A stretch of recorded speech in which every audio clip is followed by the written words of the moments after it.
Bien, on va immédiatement donner un coup de chapeau au travail exceptionnel de Nathalie Schran-Guillermin, notre ambassadrice du Made in France, et pas seulement. Écoute, là où je vous emmène, on fabrique des chapeaux depuis 1830. Quand on pense qu'à une époque, que les jeunes de 20 ans... Pardon, il fait beau, je vais arrêter tout de suite. Il y a de ça 70 Mais ans... c'est marrant, le soleil venait de revenir. Il y a de ça 70 ans, on comptait près de 4000 personnes qui travaillaient dans la fabrication de chapeaux dans la Haute-Vallée de l'Aude. Et aujourd'hui, il ne reste plus que la chapellerie de Montazel. C'est là où je vous emmène tout de suite. Et le jour de notre tournage, il répondait à une commande très spéciale, 20 000 tricornes pour la Marine nationale. Cette entreprise où le temps semble s'être figé est l'unique chapellerie française à fabriquer tout de A à Z. Bienvenue dans les rouages de l'excellence du chapeau feutré. Donc là, je suis en train d'enrouler autour d'un cône pour obtenir 2 cloches, donc fabriquer 2 chapeaux en feutre. Et celui qui veille au grain, c'est Alain. Ah, c'est bon. Allez. Arrivé comme simple apprenti à 16 ans, il est aujourd'hui le directeur technique de la chapellerie de Montazel. Et en ce moment, ce qui occupe tout son temps, c'est une commande très particulière, la fabrication des chapeaux de la Marine nationale. Et pour cela, il faut un bon coup de main. Là, on met la ficelle pour faire le bridé, pour tenir en forme le chapeau. Donc. Ce geste, Alain, comme ses 9 collègues, va devoir le refaire de nombreuses fois pour honorer cette commande de 20 000 tricornes.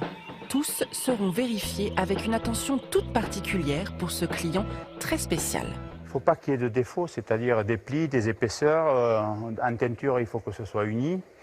Et ensuite, il faut que la circonférence corresponde bien au cahier de charge. Il faut que tout soit parfait. La perfection. Voilà ce qu'Alain veut. Car travailler pour l'armée, c'est travailler pour l'image de la France. Ah, quand on les voit défiler le 14 juillet, on se dit ça, ce sont des chapeaux qui viennent de la Haute-Vallée, de la chapellerie. Et c'est vrai que c'est une fierté quand même. Ça nous fait plaisir de voir que nos chapeaux sont portés, quoi. Face à cette commande exceptionnelle, Alain se remémore ses débuts. La chapellerie a pris une telle place dans sa vie qu'il ne considère plus son activité comme un simple métier, mais comme une véritable passion. Au début, c'était un travail comme un autre, mais au fil du temps, c'est vrai qu'il y a eu l'amour du métier, quoi, parce que c'est tout un savoir-faire. Partir d'une poignée de laine, de 150 grammes de laine, arriver à un chapeau fini, c'est un métier passionnant, quoi. Cet amoureux du chapeau feutré compte bien transmettre ses connaissances à la jeune génération, pour que cette chapellerie ne disparaisse pas comme les 10 autres de la région. Non, c'est à 115 ans et un petit peu plus. Voilà. Ce savoir-faire, il faut essayer de le conserver. Hein. Il faut se battre pour ça. On s'est battu jusqu'à maintenant. Il n'y a pas de raison que ça s'arrête maintenant. C'est grâce à des passionnés comme Alain que ce savoir-faire, véritable patrimoine français, continue de perdurer, permettant ainsi au drapeau tricolore de rayonner face à la pression de la mondialisation.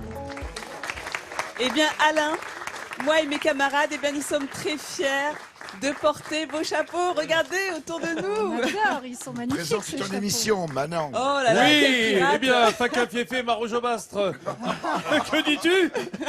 Non mais quand on Effectivement. pense que c'est la dernière chapellerie en France capable de maîtriser tout le processus de fabrication, de la laine jusqu'à la fabrication du chapeau. Vous avez vu, c'est magnifique, c'est 70% L'art du feutre, de en fait, travail hein. manuel. Là, alors, Le rappelons, feutrage. le feutre, bah, c'est tout simplement de la laine qui a été cardée, dont on a étiré les fils et après chauffé à haute température pour que les fils s'enchevêtrent. Alors pour faire simple, vous prenez un pull en laine, vous le mettez dans une machine à laver à très haute température, il feutre. On voit très bien Voilà. si ça Et là, ça parle à tout le monde. Regarde Magid Cherfi, On a un comme il est chapeau. beau. On dirait Ah non, un mais- personnage de Stevenson. On dirait- C'est l'île au trésor, là, qui Mais vient c'est de faire ça, son Magie des apparition. Caraïbes. Mais Et quand on- dis-moi dis-moi. Nathalie, juste parce que c'est vrai que ce serait dommage que ce savoir-faire se perde. Est-ce qu'ils forment des jeunes? Est-ce qu'il y aura une relève assurée? Alors pour l'instant, il y en a. Il y a des jeunes qui sont passionnés. Ils les forment effectivement sur place. Il y a des archives. C'est un vrai patrimoine effectivement à préserver. Tu as raison de le dire. Et regardez par exemple ça. Oh là là, les capelines. Ça j'adore. C'est magnifique. Alors il suffit d'avoir. Vous pouvez être habillé, fagoté comme l'as de pique. Vous avez une capeline, c'est parfait. C'est pas notre Le genre, tour est hein. joué. On va essayer. Ça, par exemple, on n'imagine pas le temps de travail pour une capine comme celle-ci, parce qu'on voit que la surface est beaucoup plus grande qu'un simple chapeau. Eh bien, il faut l'étirer, ce feutre, et ensuite l'étaler à la main sur les grands moules que vous avez vus dans le reportage. Quel boulot, hein. Ouais, et ce qui demande le plus de temps, on l'a vu avec justement le Le tricorne de la Marine nationale, c'est ce qu'on appelle, c'est la passementerie. Hein. Dès qu'il faut garnir un chapeau, c'est ce qu'il y a de plus compliqué, comme là on le voit, les jolis et les broderies en fil d'or. Et Jean-Seb, je dois dire que tu es magnifique avec ce chapeau du malade imaginaire. Diafoirus. Je sais, Diafoirus n'est point mort. Alors pour clouter, je voudrais quand même dire qu'il travaille avec des grands noms de la mode, Balenciaga, Lanvin, la Maison Michel. Et en ce moment, il travaille pour la marque japonaise qui rencontre un franc succès comme des garçons. Donc là encore, vous voyez, le Japon fait encore appel au savoir-faire français, on peut être très fiers. Et au prochain défilé du 14 juillet, quand vous verrez défiler les tricornes de la Marine nationale, les bicornes des élèves de Polytechnique, et vous penserez à eux parce que c'est eux qui les ont fait de leurs petites mains. Voilà. En encore revanche, un grand bravo. merci Nathalie. La prochaine fois que vous verrez une étiquette d'Armagnac, Michel, vous penserez à moi. Michel. Un petit peu de faire mousquetaire de contrebande ce soir.